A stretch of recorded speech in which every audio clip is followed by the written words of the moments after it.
Welcome back, fellas, to another college football preview. We have two playoff games going on, Notre Dame and Penn State, and Ohio State versus Texas. These are some action-packed games that we have, and I'm super excited to get into them. We have 4 plays, I think, for the total slate, plus I will give you my money line / spread for each game, and we'll hop straight into it. Wasting no time, we're going to be on Underdog Fantasy, the same place we're always on for these picks. Make sure you use code BDGE when you sign up. You get a $2 or $3,000 deposit match bonus. Plus, depending on the day, you'll get a free square as well. I think by the time you're seeing this, it will be a weekend square. You'll probably get a, I don't know, the Lamar Jackson, whatever the fuck. You know what I'm talking about. Anyway, starting with the Penn State Notre Dame game Thursday at 7:30. Obviously, this will be the first game, and then Friday's game will be Texas, Ohio State. We're going to cover both of them in the video. And then by tomorrow, you guys will start have playoff videos as well. So we have a lot to go over in this short amount of time, but let's waste no time. Starting with Drew Allard to go over 185.5 passing yards. I feel great about this spot, and then again, we're going to be on props.cash. I get this question so many times. What is this? What are you using? Blah, blah, blah. It is props.cash. Use code GUT25 to get off 25% off your first month. It is a pay-to-use service, so if you bet a ton, it's worth it. If you don't, it's not. Simple as that. But we're going to be taking a 185.5 passing yards. I feel fantastic about this line. I get his projections low. I get his numbers are low. This game, and I'll talk through this game. We get it, by the way, on FanDuel 83.5, so you can take it there as well. It doesn't really make much of a difference here at 85 to 83. But just to note, this game is really confusing. So the lines for this game, it is a literal pickup. -1, +2. We can go to college football here in total here for both these games. -1 and +2, so it's a very, very close game they're projecting. But the lines don't feel so for the player props. And the reason I say that is Drew Allard's passing line is low. Their rushing lines are high, around 60 for each. Whereas Notre Dame, passing yards are really low at 164. But the rushing lines are also very low. So they expect this to just be like a super low-scoring game. Or listen, the over-under is 44.5, but these totals aren't really looking like it, which is very confusing for my perspective. But we still have a lot to work with here. So we're going to start, again, with Drew Allard to go over 185.5 passing yards, and I feel great about this spot. Why? Well, he's done this against a lot of big teams. Obviously, you look at the USCs of the world, 391, that's insane, not going to hit that. But even against like Minnesota, who has a good defense this year, Oregon, he obviously got 226. To get over this 185.5 hump feels pretty realistic, right? Against Indiana, hit over this line, 215. Against Georgia, new quarterback, first ever game starting. Threw for 234 passing yards. I get they had higher attempt than Drew Allard normally does. Drew Allard normally sits around the 26 mark, 25 mark. But I think in this game, must-win game, you might see more attempts from. Obviously, Notre Dame has a top 5 running defense in all of the country. This Notre Dame defense is beat up. That is something to note. This Notre Dame defense is beat up, but they played really well against Georgia, only allowing 38 rushing yards to Travis Etienne. So expect them to have to air it out like Indiana did at the end of the game, like Georgia did all game. And realistically, you look at that Georgia game, Georgia was able to drive up and down in that field, passing the ball. Just they turned the ball over in the red zone. One thing this Penn State team does not do, turn the ball over. Nick Singleton, in his career, 0 fumbles. Keyshawn Allen, in his career, 0 fumbles. The entire year, Drew Allard has 9 picks. Which sounds maybe like a lot to you, but in the grand scheme of college football, it's not a lot. This team does not turn the ball over a ton, where they forced like 28 turnovers on defense. So I think, obviously, with their defense and carrying this in this game, I still think Drew Allard has to pass the ball. It's going to be a close game. It's a pick 'em for a reason. They might fall behind in this game as well if Notre Dame starts out hot. I think he's going to have to pass for a lot. 185.5 feels great for Drew Allard to go over. It's just low enough for me to really like it. And again, against Boise State, didn't really need to pass the ball the entire second half. Blowout of a game. 127 in this. Again, both these games, he started with over 115 passing yards in the first half. Blowouts in the second half. Didn't need to. If he does for 115 in both halves, easily smashes this line. So I think that also skews this a lot. Didn't really need to pass the ball a ton in the second half of either of these games compared to like Oregon, where he did need to pass the ball. Obviously, Carson Mark. I think that's what we're going to see more of against Notre Dame. Heading on to the rushing side of things, we are going to take a lower here, which I know people always hate when I take lowers, but Jeremiah Love under 38.5 rushing yards. Feels like the play to go here. I get he's an elite player. I get if he was normally healthy, I would take his over probably. Penn State has a top 3 rushing defense in all of college football. They proved that against Ashton Genty, who they absolutely shut down. Now, absolutely shut down is obviously an overstatement when you're talking about Ashton Jeanty. You can never truly shut him down, but they did the best they could, and it affected the game entirely. They won the game because of it. Jeremiah Love is seeing less and less attempts every game. Reason being, his knee is banged up. He got banged up in the middle of the third quarter last game against Georgia. Again, he's crushing this line. It looks so good to take the over. 9, 16, banged up. 7 attempts next game. 13 attempts against USC, feeling great. Goes to play Indiana, banged up. 8. Georgia. We'll go to that game because the game's not showing here for some reason. Can we get Georgia to pop up? No, can't get Georgia to pop up.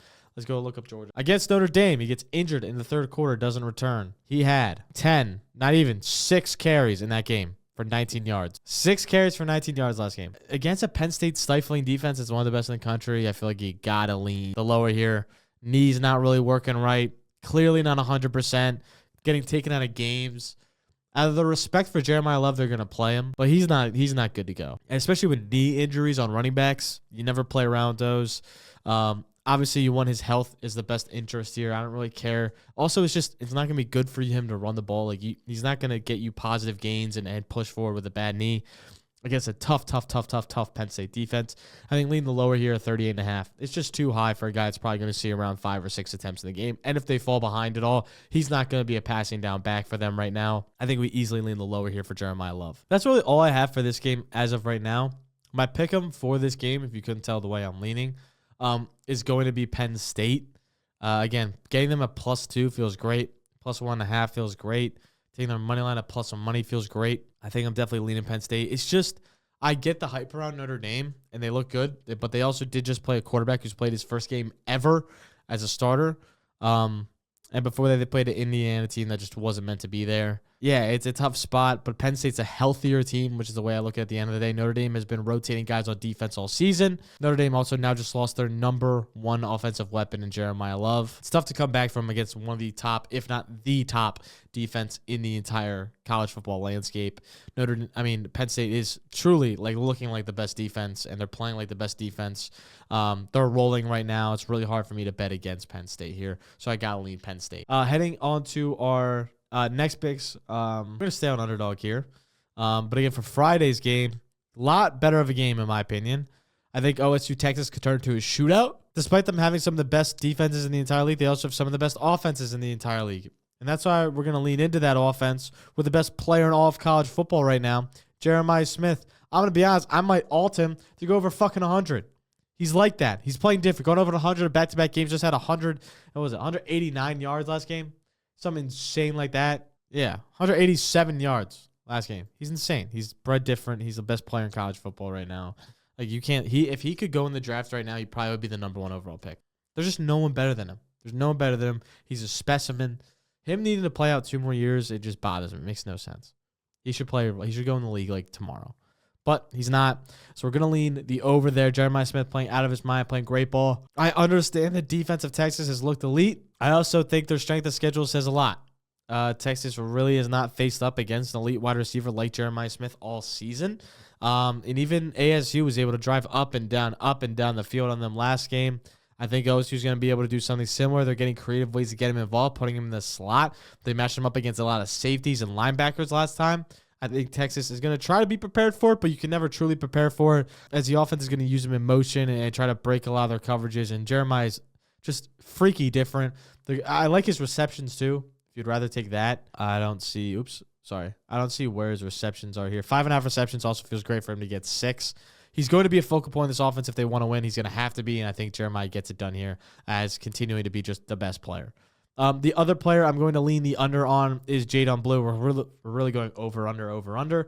Jaydon Blue saw, again, in big games against Clemson. You're like, oh, my God, he blew up. Yeah, Clemson is one of the worst fucking running defenses I've ever seen in my life, and made me want to vomit, throw up, shit, and piss all at the same time. It was actually the quite worst thing I've ever seen with my own 2 eyes. But when Jaydon Blue plays, or Jaydon Blue, however you really want to say it, Jaydon Blue plays against good teams, he don't play. We're like, gut, what do you mean by that? I mean, he doesn't fucking play.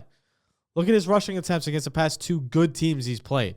Go to stats. Against ASU, great team. Well, not great team. Clearly a good team. They forced him into double OT. He saw 4 carries. Windsor is clearly taking the number 1 role there.